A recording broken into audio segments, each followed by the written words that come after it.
Welcome my YouTube channel Aditya academy. आज का class important shortcut की पर रहेगा क्योंकि वाउचर एंट्री करते समय फंक्शन की का यूज किया जाता है। तो फर्स्ट है F2 change for date change करने के लिए। फिर उसके बाद है F4 जिसे कॉन्ट्रा की भी कहा जाता है बैंक में कैश डिपॉजिट या विड्रॉ के लिए, जैसे cash deposit into bank. F5 जिसे पेमेंट की कहा जाता है सभी प्रकार के पेमेंट करने के लिए, जैसे पेड इलेक्ट्रिसिटी बिल। फिर उसके बाद है F6 जिसे रिसिप्ट की कहा जाता है सभी प्रकार की रिसिप्ट प्राप्त करने के लिए, जैसे कैश रिसीव फ्रॉम मोहन। फिर उसके बाद है F7 जिसे जनरल की या एडजस्टमेंट की या फिर इसे हम कंफ्यूजन की भी कहते हैं सभी प्रकार के सेल्स रिटर्न और परचेस रिटर्न के लिए, जैसे goods transfer branch A to branch B. इसमें आप एक प्रकार से गुड्स को एडजस्ट कर रहे हैं। उसके बाद है F8 जिसे क्रेडिट सेल कहते हैं, जिसमें सेल्स के साथ किसी पर्सन का नाम होना चाहिए, जैसे गुड्स सोल्ड टू राखी, यहाँ राखी को सामान उधारी में सेल कर रहे हैं।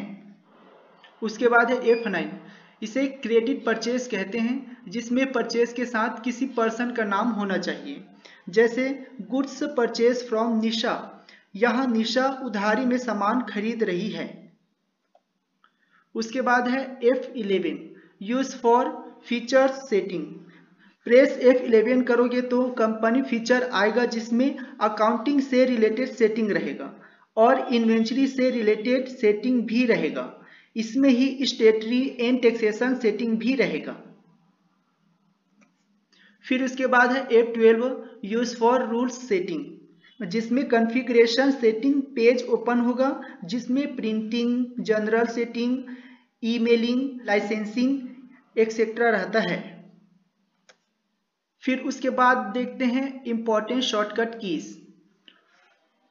Alt plus F1 new company बनाने के लिए या पुरानी कंपनी सेलेक्ट करने के लिए। उसके बाद है Alt plus F2 change for date, जिसमें फ्रॉम यानी स्टार्टिंग डेट, टू यानी एंडिंग डेट रहेगा। उसके बाद है Alt प्लस F3 जिसे मॉडिफाई की कहते हैं, कंपनी में चेंजेस करने के लिए या कंपनी को देखने के लिए। उसके बाद है escape use for back and close the tally ERP9। Next है Alt प्लस F10 जिसे फिजिकल स्टॉक कहते हैं, यदि गुड्स पूरी तरह से बिका हुआ नहीं रहता या पेमेंट नहीं हुआ रहता तो उसे देखने के लिए यूज किया जाता है। उसके बाद है Alt plus F4 close the current company. फिर उसके बाद है Alt plus D voucher, ledger या ग्रुप्स को डिलीट करने के लिए इसका यूज किया जाता है। फिर उसके बाद है Alt plus P use for print. फिर Alt plus A use for accept. फिर Alt plus E use for export.